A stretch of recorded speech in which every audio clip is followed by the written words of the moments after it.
we're going to go with it. Okay, let's go with it. Okay, crew, welcome.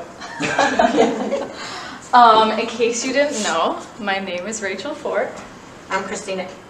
I was going to say Christina. I guess I should. It's so formal.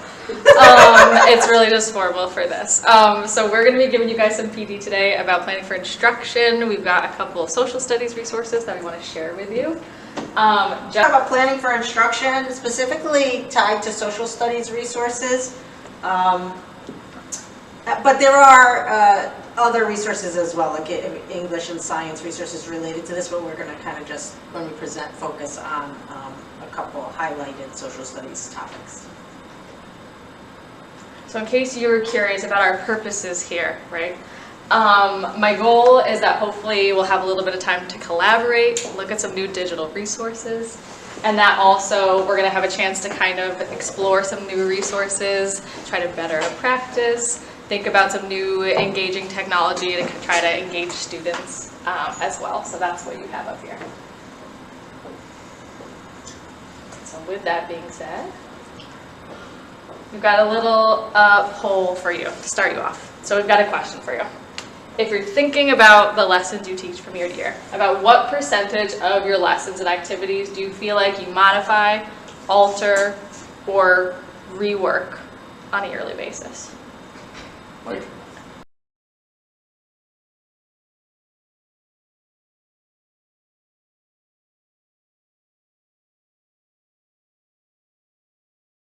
That's fair.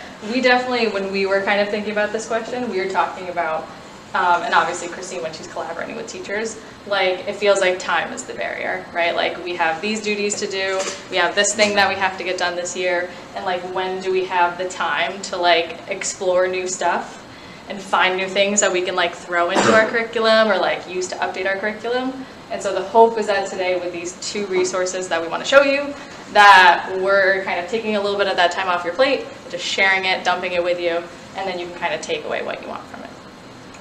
Yeah, so I do think that that's what we were looking for in terms of the themes and overall objectives were the same, but just trying to, like what you said, Alex, like the video link doesn't work, so I now have to go out and find something that supports this lesson, but in another. but sometimes like I'll find something that is better, and then that changes. Like you might I might absolutely have that, stumble around and you know. But so the two resources that we're going to give you are really a place to go to in case that happens. Let me try this or this and see if they have a video or a lesson plan or something, or an interactive map is one of the things we're going to show that you can use in place of or in addition to. Now that we have the block schedule, you might want something that's, you know, takes up a little more time to fill in those gaps.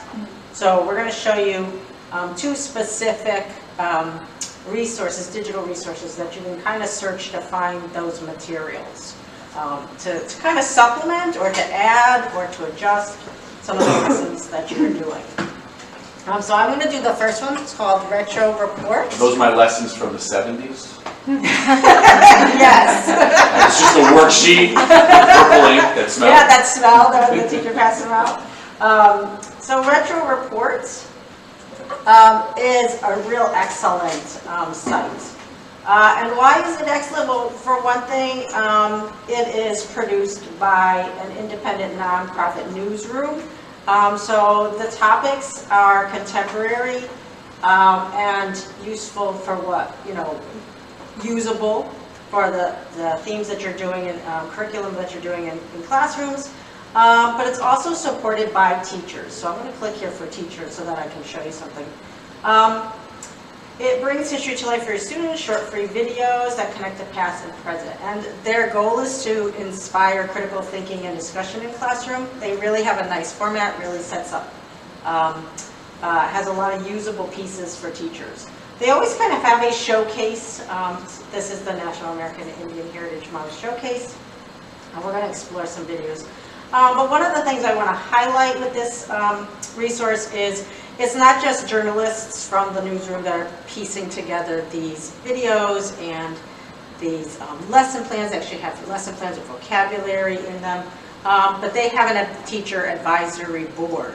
So it's in conjunction with educators across the country. In fact, if you were to click on these, I won't just for time, but if you click on some of the Council of Educators and Teacher Ambassadors, there's actually high school and middle school teachers in Connecticut. So it's really like from everywhere. But it's nice to see our state representative, and it just makes you feel like it's validating the usefulness and kind of like the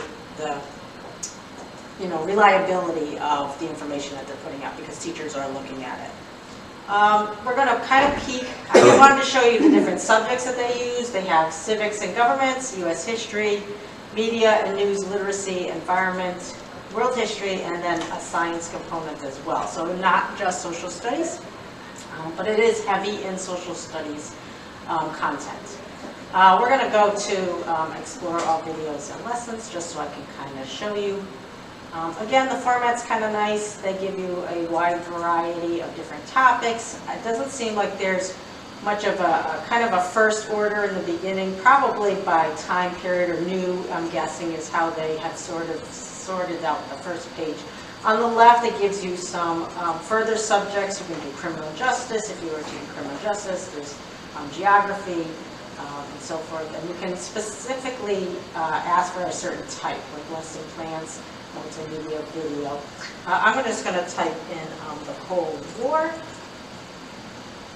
And as you type in, it sorts and creates specific content that is related to whatever keyword you're typing in. I'm going to jump to how the Korean War changed the way the U.S. goes to battle, just to give you an example of what it would look like when you click into one of the boxes.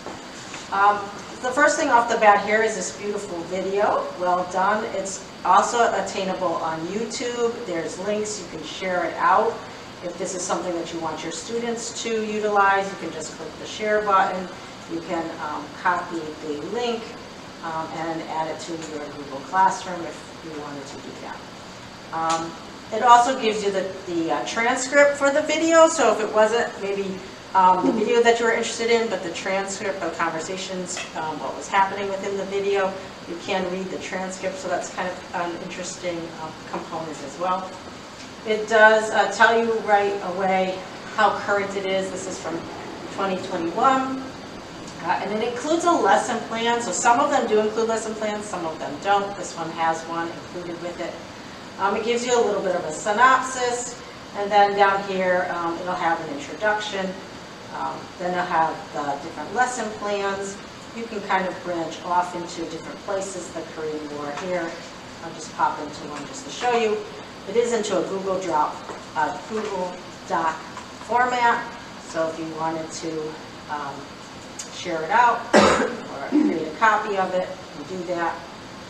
What's nice about this is the lesson gives you some further information to ask an essential question, and then it highlights vocabulary. So we were talking about different vocabulary that you want to share with students. So this has vocabulary throughout it, and then of course off to the side it gives you that vocabulary definitions. So if this was a unit or essential question, something that you wanted to incorporate into your own lesson, you can use pieces of it, you can use all of it. What's also really nice is just the general overview, and then they break it down actually into objectives, which we know is a big thing here, having all the objectives that you want the students to learn.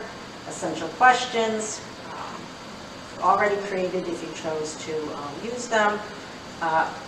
Additional resources, which are really nice, and then it even links to the Common Core state standards. So again, really a lot of different content here related to whatever topic you are looking for. Let's just peek in real quick. I'll just go civics and government, just to kind of give another kind of piece to it. I mean, there's a lot to look at, you know, and you could take your time. We're going to give you an opportunity to kind of take your time and browse through. I will say that I read that they do probably 2 or 3 of them a year, because it does take them time to create the videos, put the topics together, work with the teachers to create the lesson plan. So they're not churning them out, you know, quickly. But I would I feel confident enough in showing this to you that the productions that they do create are worthwhile and usable for your students. Do you have any questions or anything with that? Okay, so that's retroreport.org. Do you want me to jump to the tab, or do you No, want I me to got go? it. Okay, cool. And like Christine said, you're going to have a chance to kind of explore and browse the website. So I'm going to be showing you a little bit about, sorry, I don't mean to No, speak speak out of your way. PBS Learning Media. So if you are curious to browse as I'm talking about it and you want to pull it up, feel free. What's it called, PBS Learning? PBS Learning Media. Obviously, you guys know what PBS is. You might have even used their resources before. And I definitely have, but this is like specifically kind of a subsection of PBS that almost operates like a search engine, and you can search for educator resources and things like that, which is why, again, I find it to be worthwhile. So I'm going to pull it up on this computer here. And so when you pull it up, obviously, again, we've all heard of PBS. PBS is a private company, but they are nonprofit, so the people who are putting this together, again, kind of as Christine was saying, we're finding credible and reliable. You can definitely read about more some of the organizations that they work with. Actually, one of their partner organizations is Retro Report, which Christine just showed you, which is kind of what we discovered recently. yeah, really ironic. They work with a bunch of like news corporations and things like that, but Retro Report is one of them too. So that's who's curating lesson plans. And then even in their About section, it talks a little bit about some of their purposes. So their purpose here is creating free educational lesson plans for teachers, activities for students, and having those represent like a wide variety of experiences. They have a goal of theirs to create more like diverse perspectives and representatives of like student experiences. So I think that's really great as well. And so obviously when you pull up the website, it kind of looks like a search engine. You see the search bar right at the top. And this is the part where Mary's going yay because they have the English resources here. But you can see they have a variety of topics. They have social studies, English, science, all the works. So if you have teacher friends, you could tell them that this, they could look at this website too. So I like that they split it up by topic, so you can obviously look at the more specific stuff, and then even all the way at the bottom here, you can browse by subject or by grade if you happen to be working in the elementary grade. That's really worthwhile. So obviously for today's purposes, I'm going to click on social studies. And then as we know, social studies is a wide variety of stuff, and so I like the fact that they have it split into subtopics again as well, right? Worthwhile for us. They have it split into civics, US history, world history, etc. And then they offer some filters if you're looking for specific things. So obviously by grade level, we're looking at the high school level. What makes PBS Learning Media a little different than Retro Report though, is that Retro Report really focuses on the video component, whereas PBS has a variety of resource types. So if you click on that drop down, they do have some videos, but they also have interactive lessons, audio that you can listen to, image galleries, lesson plans if that's what you're looking for. So really depending on like what your needs are, if you're just looking for new ideas completely, or you're thinking, I'm doing this activity, I'd really like to supplement it, you can kind of like look for what it is that you're searching for. So just for today, I'm going to click on the advanced search, just to show you what that looks like. And before I search anything, I'm just going to click 9 through 12, because that's obviously who we're working with. Just to keep things consistent, I'll search for the Cold War too, and see what pops up here. Obviously, they have a ton of search results. You can narrow this down further off to the side by resource type. So if I just want a video that's going to help me supplement what I already have in class, or if I wanted some images to add to my lesson, you could just search for that stuff. But obviously, you can see they have a ton of resources by different like media. And so for today's, I'm going to click on President Nixon's Cold War foreign policy, just so I can show you what their kind of interactive interface looks like. So when you click on a resource, it kind of populates in the middle of the screen. And then off to the right-hand side, they have support materials for teachers. So this is the part where I think really makes the website worthwhile. So for this lesson, for example, it's got EQs, it's got the skills that they want you to focus on if you were to use this resource. And then it even says like recommendations for what to do before you use it, while you're using it, after you use it, extensions and like challenges to take it further. So you can really like mix and match what works best for like you and your kids. I think that's really worthwhile. They've got some discussion questions linked, which again, depending on who's in front of you, you can kind of pick and choose what you want to use. And then sometimes they do and sometimes they don't have support materials for students. So things that you can click on and it's like immediately something you could print and go if you really wanted to. Or take a look at it, edit it as you feel worthwhile, and then print and go, which is great. So that's some of the resources they have. But like for this resource in particular, it's an interactive map. So if I click launch, it's something that the kids could actually like engage with and click through.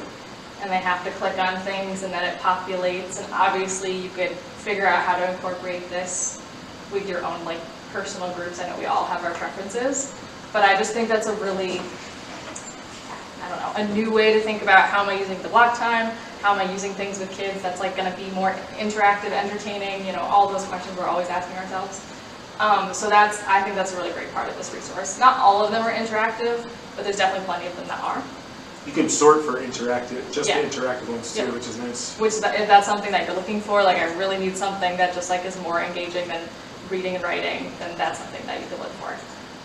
The last thing I just want to highlight with this is that obviously below each kind of source that they give us is a little bit of like an about section, kind of like what it is you're looking at.